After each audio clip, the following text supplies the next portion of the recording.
तो आपने देखा होगा मेरा जो पोर्टफोलियो है, वीडियो में अक्सर मैं मेरा पोर्टफोलियो दिखाता हूं। मेरे पोर्टफोलियो में आप देखना स्टार्टिंग में जो फंड थे ना, अभी भी आपको वही फंड दिखेंगे। अगर मान लीजिए मैंने स्मॉल कैप में, मेरे मोस्टली जितने भी फंड है वो स्मॉल कैप कैटेगरी के हैं। मिड कैप का सिर्फ इकलौता एक फंड है, वो है एसबीआई मैग्नम मिड कैप। अब स्मॉल कैप के और एसबीआई मैग्नम मिड कैप वो ऐसे फंड्स हैं जिसका मार्केट कुछ भी हो जाए। जैसे क्वांट की बात करें, मैंने क्वांट स्मॉल कैप में इन्वेस्टमेंट कर रखा है, लेकिन अभी क्वांट को लेके इतने स्कैम की बातें आई थी मार्केट में कि काफी इन्वेस्टर का पैसा डूबेगा, इतना जुर्माना हो गया, ये हो गया, फिर भी मैं स्टेबल रहा। मैंने वहां पे 1 रुपए मेरा विड्रॉ नहीं करा है, बल्कि उस टाइम पे मैंने मेरा पैसा वहां पे निवेश करा है। बिकॉज मुझे पता है जब भी किसी पर्टिकुलर फंड की या स्टॉक की मार्केट में खबर आती है तो निवेशक अपना पैसा निकालते हैं और हम जैसे इन्वेस्टर के लिए वहां पे मौका मिलता है। अगर हम उसी टाइम पे हमारा पैसा वहां निवेश करेंगे तो फ्यूचर में क्या होगा, हमको काफी ज्यादा वहां पे ग्रोथ देखने को मिलेगी।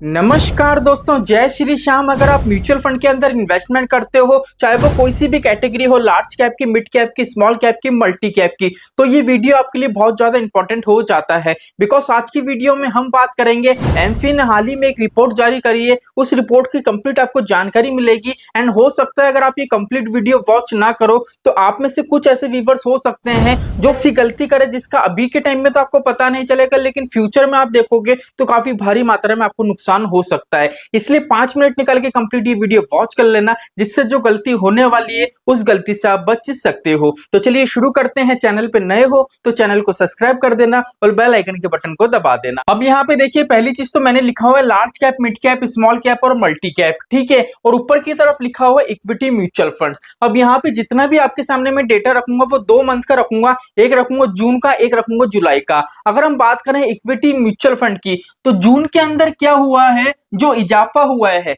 जो 17% का आपको म्यूचुअल फंड के अंदर, इक्विटी म्यूचुअल फंड के अंदर इजाफा देखने को मिलेगा, एक ग्रोथ देखने को मिलेगी। लेकिन यही हम बात करते हैं जुलाई की, तो जुलाई में क्या होता है, आपको आउटफ्लो देखने को मिलता है, कोई एक गिरावट देखने को मिलती है इक्विटी म्यूचुअल फंड के अंदर 8.6% की। अब पहली तो बात ये आती है कि सर अगर हम बात करें मई और जून की, तो यहाँ पे क्या है, म्यूचुअल फंड के अंदर काफी भारी मात्रा में पैसा आया था, एक रिकॉर्ड भी बना था। लेकिन अगर हम जुलाई की बात करें तो जुलाई में ये डाउन जा रहा है, इसमें 8.6% की गिरावट हुई है। तो सर ये गिरावट का रीजन क्या हो सकता है, कंप्लीट वीडियो वॉच करो, इसमें कंप्लीट आपको जानकारी मिल जाएगी। तो चलिए पहले चलते हैं हमारे टॉपिक के ऊपर। यहाँ पे है, देख लीजिए, जून और यहाँ पे लिखा हुआ है जुलाई, ठीक है। कंप्लीट बात करेंगे और यहाँ पे कंप्लीट आपको इसका एनालिसिस पता पड़ जाएगा। अगर हम बात करें लार्ज कैप कैटेगरी की, तो लार्ज कैप कैटेगरी में जो जून के अंदर जो टोटल निवेश हुआ था वो हुआ था 970 करोड़ का, ठीक है। लेकिन यही अगर हम बात करते हैं जुलाई की, तो जुलाई के अंदर देख लीजिए निवेश कितना हो गया था,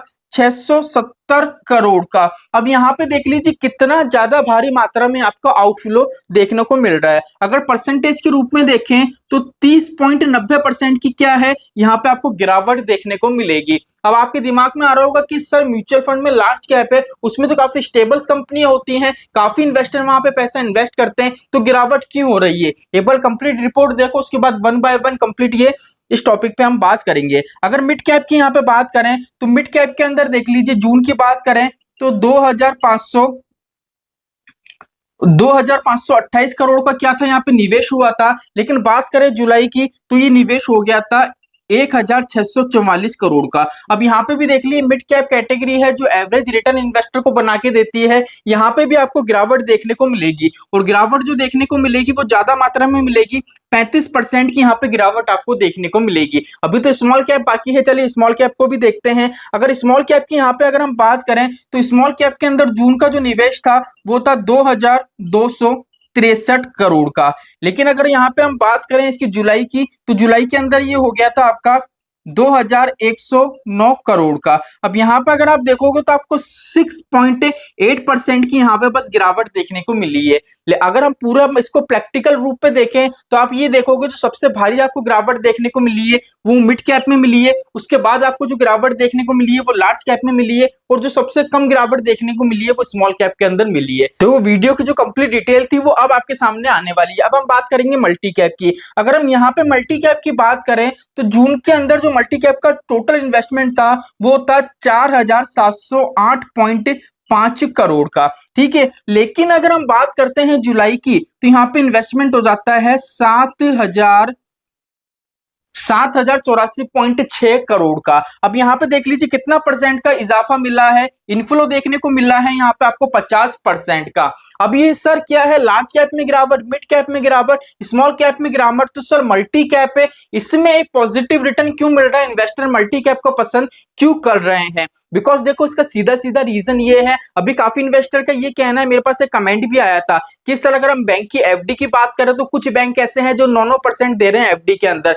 इसलिए इन्वेस्टर क्या कर रहे हैं, म्यूचुअल फंड से पैसा निकाल रहे हैं, इसलिए यहाँ पे हमको कटौती देखने को मिल रही है, गिरावट देखने को मिली है। तो देखो ऐसा कुछ भी नहीं है, बिकॉज बैंक के अंदर आपको जो इंटरेस्ट मिलता है, चाहे आप आरडी करो चाहे एफडी करो, बैंक के अंदर अगर एफडी में 15% भी रिटर्न आपको मिलेगा ना, और म्यूचुअल फंड में अगर आपको 12% भी रिटर्न मिल रहा है, तो म्यूचुअल फंड का रिटर्न है ना वो कहीं गुना आपको ज्यादा वेल्थ क्रिएट करके देगा, जबकि आपको म्यूचुअल फंड 12% दे रहा है और आपका बैंक 15% दे रहा है। बिकॉज बैंक के अंदर आपको जो रेट ऑफ इंटरेस्ट मिलता है वो साधारण ब्याज मिलता है, म्यूचुअल फंड के अंदर कंपाउंडिंग के हिसाब से मिलता है। अब कंपाउंडिंग के हिसाब से कैसे मिलता है, क्या सच में मिलता है, कैसे कैलकुलेट होता है, क्या क्या सच्चाई है, इसकी कंप्लीट वीडियो मैंने बना रखी है, डिस्क्रिप्शन में आपको लिंक मिल जाएगी, वो 4-5 वीडियो, अगर आप वो वीडियो देख लोगे तो आपका ट्रस्ट बन जाएगा कि म्यूचुअल फंड में कंपाउंडिंग होती है या नहीं होती है। चलिए चलते हैं, अब यहाँ पे देख लीजिए, आप देखोगे तो मल्टी कैप के अंदर काफी यहाँ पे पैसा आया है। अब मल्टी कैप के अंदर पैसा आने का एक रीजन ये भी हो सकता है, अभी के टाइम में अगर देखोगे, करंट टाइम में जुलाई के टाइम में म्यूचुअल फंड के अंदर मल्टी कैप में और जो डेथ वाले फंड है वहां पे क्या हुआ है, काफी ज्यादा इन्वेस्टर ने पैसा इन्वेस्ट करा है।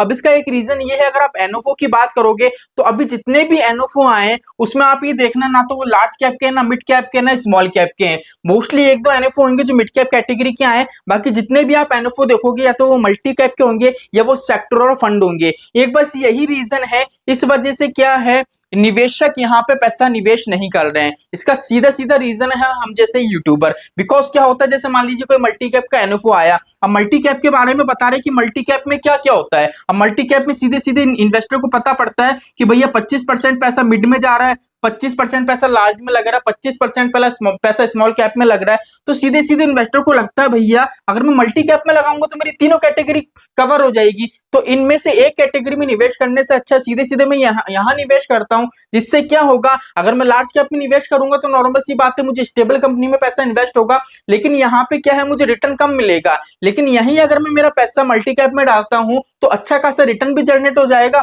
बिकॉज मेरे पास रिटर्न के लिए एक स्मॉल कैप में 25% है और मिड कैप में 25% है, इसलिए मेरा अच्छा खासा यहाँ पे रिटर्न भी जनरेट हो जाएगा। तो यहाँ पे आपको लग रहा होगा कि सर 75% तो आपने बता दिया, लेकिन बाकी 25% क्या है? देखो बाकी का जो 25% रहता है वो फंड मैनेजर की इच्छा रहती है, फंड मैनेजर मार्केट का एनालिसिस करेगा और अपने हिसाब से कहीं पे भी, कहीं इनमें से किसी भी कैटेगरी में वो अपना इन्वेस्टमेंट स्टार्ट कर सकता है, 25% फंड मैनेजर की इच्छा होती है। तो कंप्लीट यहाँ पे आपको पता पड़ गया होगा कि मल्टी कैप के अंदर आपको जो इजाफा देखने को मिला है उसका रीजन क्या है। अब वीडियो में मैंने आपको स्टार्टिंग में बोला था कि एक ऐसी गलती है, अगर आप वो करते हो तो अभी के टाइम में आपको पता नहीं पड़ेगा, लेकिन फ्यूचर में आपका क्या है, बहुत भारी मात्रा में नुकसान हो सकता है। हम चलते हैं थोड़ा पीछे, चलते हैं 2023 की तरफ। अगर 2023 की बात करें तो 2023 में जो सबसे अच्छा रिटर्न बना के दिया था वो स्मॉल कैप की कैटेगरी ने दिया था। अब क्या हुआ था 2023 के अंदर, जब इन्वेस्टर ने देखा कि यार स्मॉल कैप कैटेगरी में इतना ज्यादा रिटर्न मिल रहा है, भर भर के पैसा मिल रहा है, तो वहां पे क्या करा था, जो लार्ज कैप के इन्वेस्टर हैं वो किस में स्विच हो गए थे, लार्ज कैप वालों ने अपना पैसा क्या कर लिया था, स्विच कर लिया था स्मॉल कैप के अंदर। ठीक है, अब आप ऐसा मत करना कि मल्टी कैप में भी भारी मात्रा में इन्वेस्ट हो रहा है, काफी इन्वेस्टर यहाँ पे पैसा इन्वेस्ट करने इसको पसंद कर रहे हैं। अगर मान लीजिए आपने लार्ज कैप में पैसा लगाया है तो आप लार्ज कैप को स्विच कर लो मल्टी कैप के अंदर, अगर आपने मिड कैप में इन्वेस्ट करा, स्मॉल कैप में इन्वेस्ट करा, तो आप अपना पैसा मल्टी कैप के अंदर स्विच कर लो। ये गलती आपको नहीं करनी है, बिकॉज क्या होता है, म्यूचुअल फंड में जब भी हम इन्वेस्टमेंट करते हैं तो हमारा टारगेट होता है लॉन्ग टर्म का। जैसे मान लीजिए मेरा टारगेट है कि मुझे 30 साल के लिए इन्वेस्टमेंट करना है। अब 30 साल का टारगेट इतना आसान नहीं होगा, ये रास्ता ऐसा होगा 30 साल के अंदर मैंने जिस फंड में इन्वेस्टमेंट करा है, क्या 30 साल के अंदर वो आपको नंबर 1 पोजीशन पे देखने को भी मिल सकते हैं, बिल्कुल डाउन पोजीशन पे भी देखने को मिल सकते हैं। मार्केट में क्रैश आए तो आपका जितना भी, अब मान लीजिए अगर आपको 2 साल हुए, 1 साल हुए, 5 साल हुए इन्वेस्टमेंट करते हुए, जितना भी टाइम पीरियड हुआ है, तो हो सकता है आपको जो रिटर्न मिला है वो रिटर्न भी आपको डाउन देखने को मिल सकता है। अगर मार्केट में मान लीजिए खुदा ना खास्ता कोविड जैसी कोई कंडीशन हो जाती है तो भी आपको गिरावट देखने को मिल सकती है। ठीक है, हो सकता है आपने स्मॉल कैप में इन्वेस्टमेंट करा तो लार्ज कैप की कैटेगरी ज्यादा रिटर्न दे रही है, मिड कैप की कैटेगरी ज्यादा ज्यादा रिटर्न दे रही है। लेकिन क्या है, इन सब चीजों को इग्नोर करके आपको आपका जो इन्वेस्टमेंट है उसके साथ खड़ा रहना है, बिल्कुल स्टेबल तरीके से आपको स्ट्रांग रहना पड़ेगा। अगर आप ये सोचोगे कि भैया मेरा स्मॉल कैप का इन्वेस्टमेंट है लेकिन मल्टी कैप मुझे अच्छा रिटर्न बना के दे रहा है, मल्टी कैप का मार्केट अभी अच्छा है, मैं उसमें स्विच कर लेता हूं, तो हो सकता है आप स्विच कर लोगे, लेकिन आप देखोगे भैया 2 महीने बाद लार्ज कैप का मार्केट अच्छा है तो आप लार्ज कैप में स्विच करोगे, तो उसमें क्या होगा, जो भी आप ये स्विच करोगे ना, पहली चीज तो आपकी जो कंपाउंडिंग है उस पर काफी ज्यादा इफेक्ट पड़ेगा। बाकी क्या होता है, किसी भी फंड से हम एक्सिट लेते हैं तो एक्सिट लोड वगैरह काफी ज्यादा चार्ज भी आपको देखने को मिलते हैं। एक तरीके से आप एक फंड को स्विच करके दूसरे फंड में जा रहे हो, इसलिए आपको टैक्स भी पे करना पड़ता है, वहां पे चार्जेस भी पे करने पड़ते हैं, इसलिए ये गलती आपको नहीं करनी है। अगर आप मुझसे काफी टाइम पहले से जुड़े हुए हो तो आपने देखा होगा मेरा जो पोर्टफोलियो है, वीडियो में अक्सर मैं मेरा पोर्टफोलियो दिखाता हूं। मेरे पोर्टफोलियो में आप देखना स्टार्टिंग में जो फंड थे ना, अभी भी आपको वही फंड दिखेंगे। अगर मान लीजिए मैंने स्मॉल कैप में, मेरे मोस्टली जितने भी फंड है वो स्मॉल कैप कैटेगरी के हैं, मिड कैप का सिर्फ इकलौता एक फंड है, वो है एसबीआई मैग्नम मिड कैप। अब स्मॉल कैप के और एसबीआई मैग्नम मिड कैप वो ऐसे फंड्स हैं जिसका मार्केट कुछ भी हो जाए, जैसे क्वांट की बात करें, मैंने क्वांट स्मॉल कैप में इन्वेस्टमेंट कर रखा है, लेकिन अभी क्वांट को लेके इतने स्कैम की बातें आई थी मार्केट में कि काफी इन्वेस्टर का पैसा डूबेगा, इतना जुर्माना हो गया, ये हो गया, फिर भी मैं स्टेबल रहा, मैंने वहां पे 1 रुपए मेरा विड्रॉ नहीं करा है, बल्कि उस टाइम पे मैंने मेरा पैसा वहां पे निवेश करा है। बिकॉज मुझे पता है जब भी किसी पर्टिकुलर फंड की या स्टॉक की मार्केट में खबर आती है तो निवेशक अपना पैसा निकालते हैं और हम जैसे इन्वेस्टर के लिए वहां पे मौका मिलता है। अगर हम उसी टाइम पे हमारा पैसा वहां निवेश करेंगे तो फ्यूचर में क्या होगा, हमको काफी ज्यादा वहां पे ग्रोथ देखने को मिलेगी। इसलिए म्यूचुअल फंड में इन्वेस्टमेंट कर रहे हो तो ये चीज बिल्कुल छोड़ देना। ये रिपोर्ट बताने का बस यही रीजन था कि जिससे आपको ये पता पड़े कि भैया अगर मल्टी कैप में अभी बढ़िया निवेश चल रहा है तो मैं मल्टी कैप को स्विच, मैंने स्मॉल कैप में कर रखा तो स्मॉल कैप को स्विच करके मल्टी कैप में ना आऊं। आपने जिस कैटेगरी में इन्वेस्टमेंट कर रखा है उसकी परफॉर्मेंस कैसी भी हो अभी के लिए, चाहे डाउन हो चाहे अच्छी हो, आपको आपकी कैटेगरी को छोड़ना नहीं है, वो पर्टिकुलर फंड का साथ देना है, जिससे अगर वो मार्केट उसका डाउन भी हो वो फ्यूचर में जाके आपको स्टेबिलिटी प्रदान कर सके और एक अच्छा खासा रिटर्न बना के दे सके। तो चलिए आज के लिए इतना ही, मिलते हैं हमारे नेक्स्ट वीडियो में। जय श्री श्याम दोस्तों, जय श्री राधे।